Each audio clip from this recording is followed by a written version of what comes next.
Ce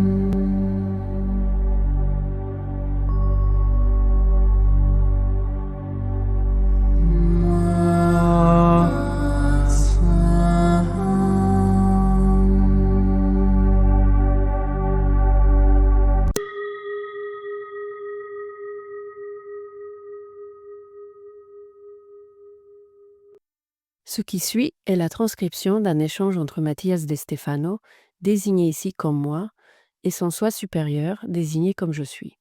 Dans cette capsule, la voix féminine incarnera le moi, tandis que la voix masculine représentera le je suis. Cette conversation, intitulée Matrice et modèle, a été réalisée le 10 octobre 2020. S'il existe une dualité sur laquelle nous nous basons tous et dans laquelle nous évoluons, c'est bien celle de la matrice et du modèle. Nous avons déjà parlé des deux, mais pas en tant que polarité qu'ils représentent dans nos vies. Nous avons dit que matrix vient du latin et signifie utérus, matrice de gestation, qui donne naissance au mot mère, maman, et d'autre part patron vient du latin protecteur, qui donne naissance au mot père, papa. Mais quelle est la relation entre les deux au-delà de maman et papa, de la gestatrice et du protecteur? Visualisez une toile d'araignée. Tout le tissu de la toile est ce que vous appelez la matrice. Ce sont tous les chemins possibles interconnectés comme un tout. Or, chacun des tissus qui la composent sont les chemins individuels du réseau, chacun transportant une vibration spécifique, et on les appelle des modèles. La matrice divine est donc le tissu cosmique composé de millions de modèles. Sans modèle, la matrice ne reconnaîtrait pas sa structure, sa force, ni sa destinée. Mais sans matrice, les modèles n'auraient aucun but ni aucun sens. Donc, nous avons besoin de la matrice pour avoir un sens et du modèle pour avoir des objectifs. Comme nous l'avons dit, la matrice est un réseau de réseaux, un entrelacement éternel et multidimensionnel. Comme une vaste grotte remplie de milliers de toiles d'araignées qui s'entrecroisent pour créer une matrice unique. Elle traverse toutes les dimensions, toutes les existences, relie toutes les directions du temps et de l'espace, et se multiplie à mesure que le nombre d'araignées qui se rendent augmente. Qui sont les araignées? Ce sont les alchimistes de la réalité, ceux qui ont été capables de comprendre comment fonctionne la réalité et qui ont pu construire la leur. Les araignées ne sont pas ces créatures effrayantes des cauchemars. Elles cachent le modèle du tissu divin.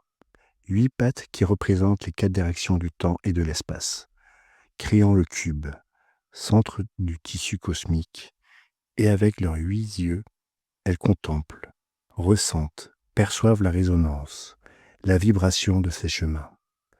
Ces tisseurs sont ceux qui traversent les directions du temps et de l'espace depuis le centre de la toile, ressentent la résonance et observent consciemment tout ce qui se passe.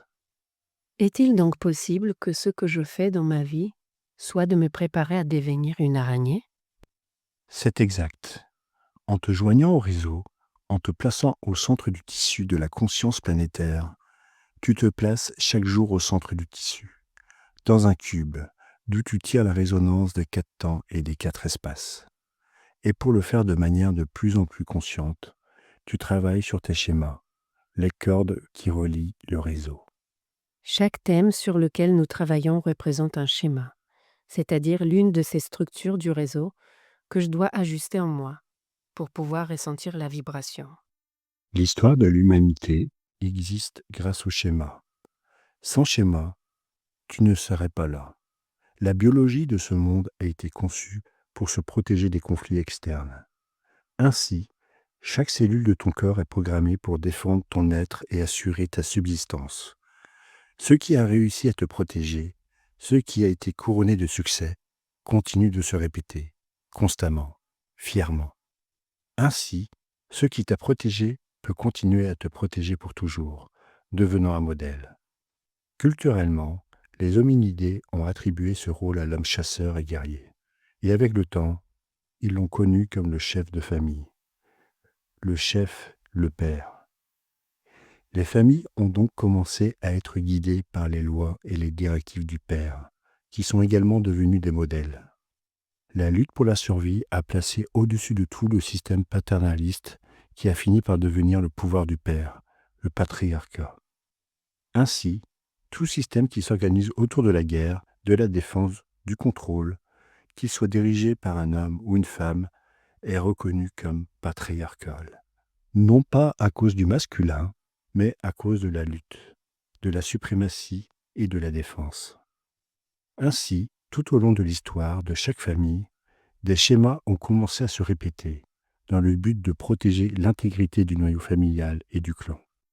Mais il existe une notion selon laquelle les schémas sont mauvais. Pourquoi?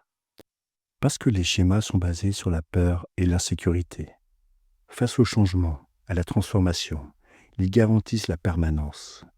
C'est pourquoi, lorsqu'une personne cherche à changer sa vie, elle commence à identifier les schémas qui l'empêchent de le faire et se voit contrainte de lutter contre eux pour ouvrir la voie à quelque chose de nouveau.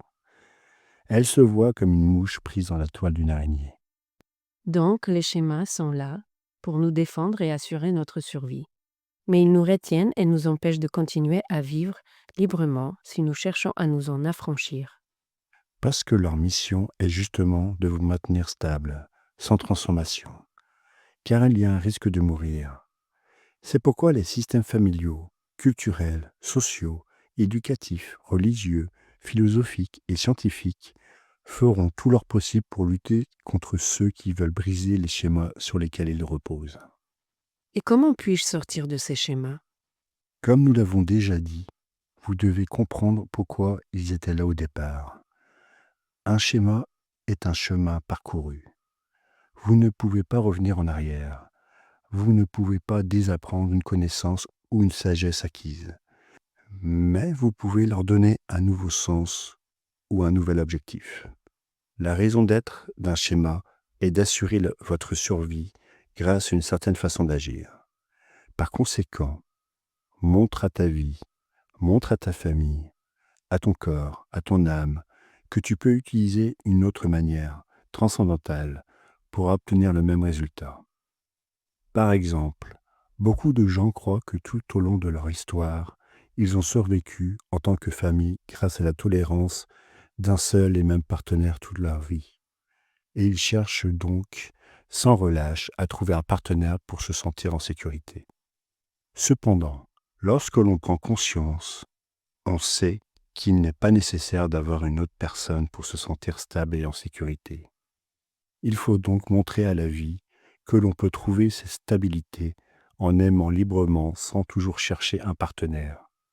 C'est un exemple très général, mais courant, car vous êtes des mammifères.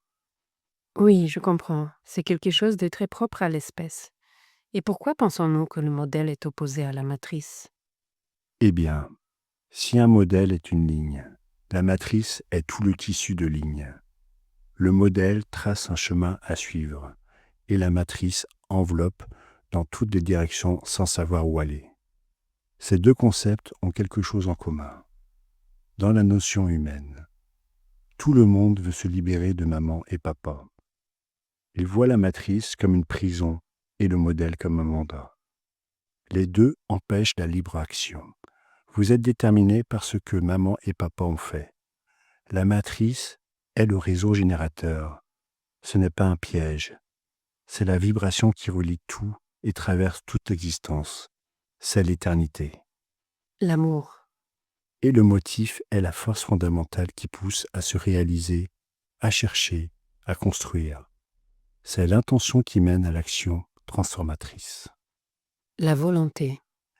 Et ensemble, ils manifestent la compréhension, la capacité de reconnaître que toute impulsion est l'outil qui nous permet de créer à partir de la vibration éternelle et d'intégrer les fruits de ce que nous avons été capables de générer. La sagesse. L'amour et la volonté sont les parents de la sagesse, la sainte trinité des attributs divins. L'équilibre entre les deux réseaux, la matrice et le modèle, conduit à la pleine conscience dans l'apprentissage de ce qu'est être et se manifester.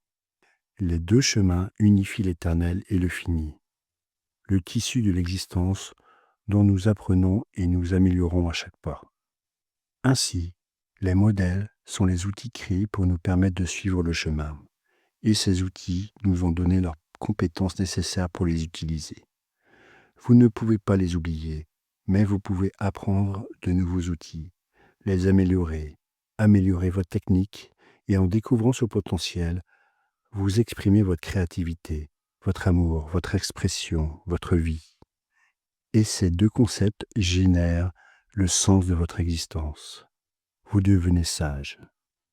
C'est pourquoi, lorsque vous reconnaissez que la matrice et le modèle ne sont ni des aspects externes ni des opposés, vous découvrez qu'ils sont tous, les deux, le résultat de votre expérience, les fondements et les piliers de votre sagesse, la clé de la véritable liberté de l'être.